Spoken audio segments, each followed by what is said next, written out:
Hi, Ken, the Lean Mind Body Coach here. I said I would do a video on how I personally make almond milk. Almond milk is fantastic and tastes lovely, especially if you're lactose intolerant. But when you're on a raw vegan diet, you can't eat anything dairy. So almond milk is a great alternative, and it's quite simple to make, really, and I'm going to show you. So the ingredients are almonds. I use organic almonds, and we have some dates here. You can use that for sweetener. I don't actually use dates, I actually use stevia. Stevia is a fantastic sweetener.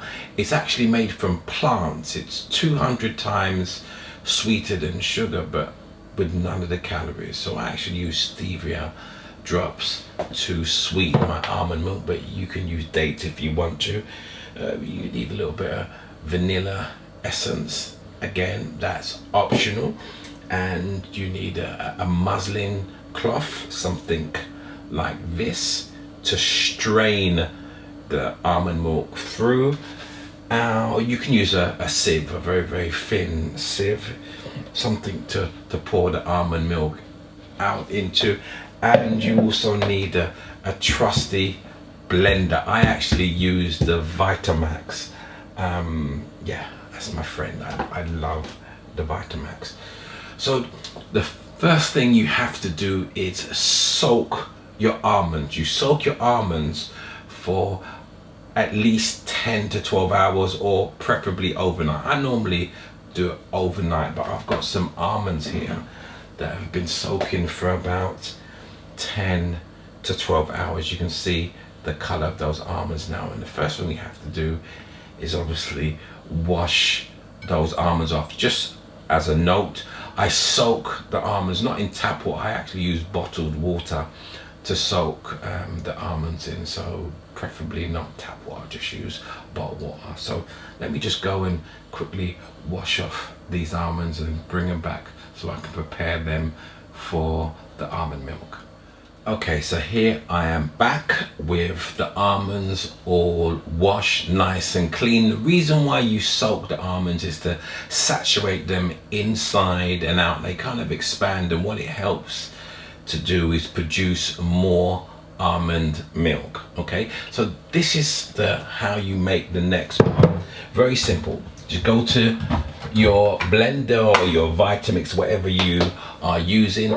Now the mixture is 1 cup of almonds to 2 cups of water. So here we have 1 cup of almonds, and I'm going to put 2. I think I can fit 2 cups of almonds here. So put them all inside here nice. In fact, this pack is actually exactly 2 cups of almonds. So I put 2 cups of almonds there. And now I'm going to use 4 cups of water. So I put 2 cups of almonds. Now I need 4 cups of water. So let's go 1, and then we go 2. Thin it up nicely. 3, and then we have 4, which is just about to the end. So there we have it. So for each cup of almonds, you put double the amount of water. You don't put any sweetener in it or vanilla essence in at the moment. So let's make our almond milk, shall we? Okay.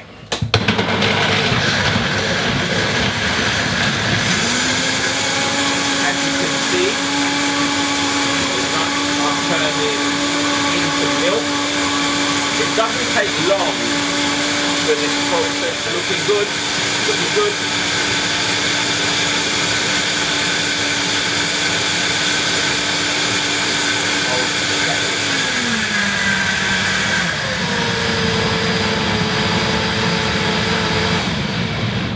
Tell you what, let's give it a little bit more, just a little bit more.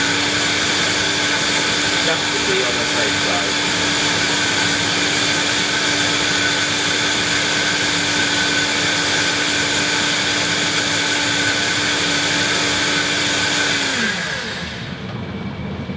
Vitamix is such a great tool, depending on what blender you have or depend on how long you blend it for. So I think that was about 30 seconds, 45 seconds, maybe a minute. So here we have our almond milk.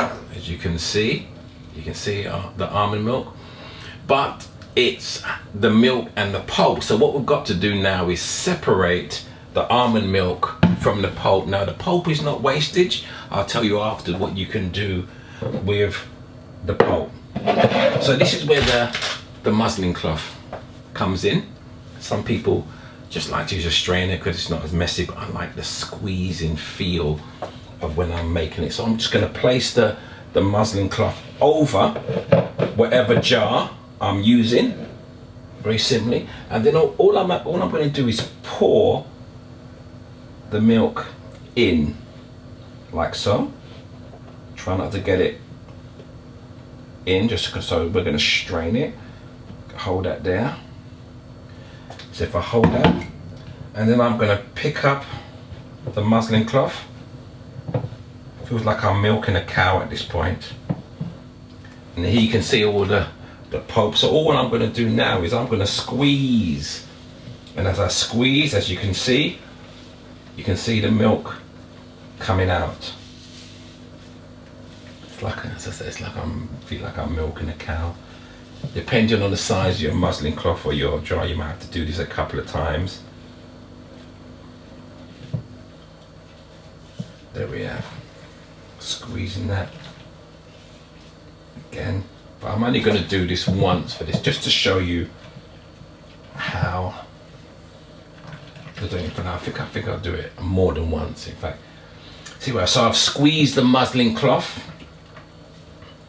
and we have the milk here. Now you can see inside here is the pulp.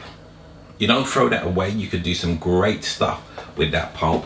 In fact, what I'm going to do is I'm going to do just some more. See, I have enough clean muslin cloth ready here and prepared. So let's do a little bit more here. As I said, depending on the size of your muslin cloth or the size of your jar, it may take you 1 or 2 times to be able to do this and finish this off. So we put a little bit more in here this time. In fact, let's see if we can get all of it inside there. This is the problem now, getting this muslin cloth up. So we're taking the muslin cloth up and we're good to go.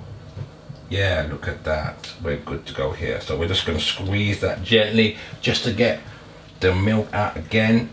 I normally do this over the sink. It's not so messy, but you know what, because I'm showing you, this is a better angle for you to see what I'm doing. So we're going to squeeze again and squeeze all of the milk out.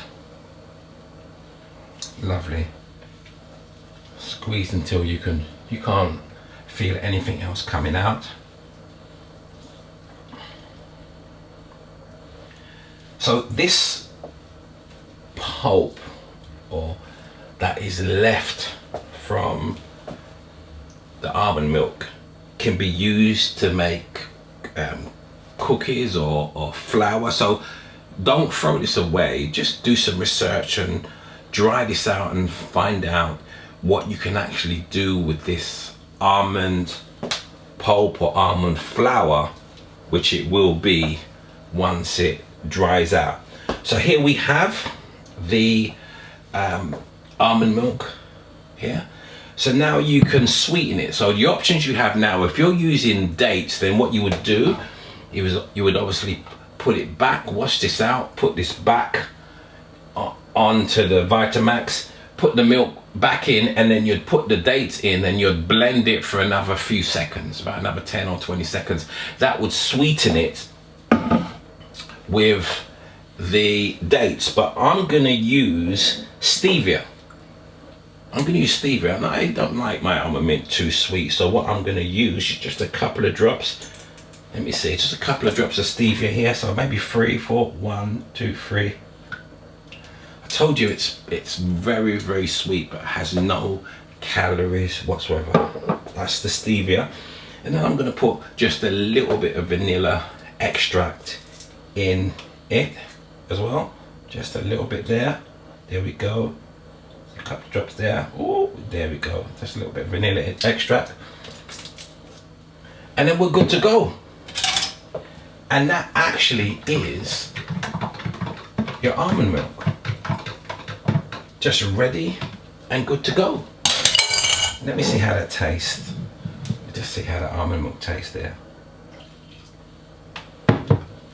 Okay, let's just wipe down the counter a little bit.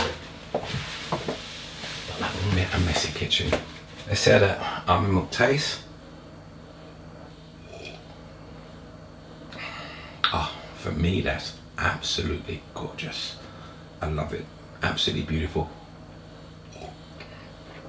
Tastes even better when it's cold. What I like to do is, or what I think everyone should do, is when you store it, don't just cover it over in the fridge. Use one of these mason jars it's like a jam jar, and it actually really seals the almond milk well and keeps it fresh. So what I would actually do is just pour it in the jar like this. There's always a little bit left over. Seal the jar, and there we go. That's my almond milk ready for my shake or whatever I want to do in the morning. So that's how you make almond milk. So I hope you gain something from that, and yeah, looking forward to tasting my almond milk in the morning. So for now, until the next time we share some airtime together, remember, make health your habit.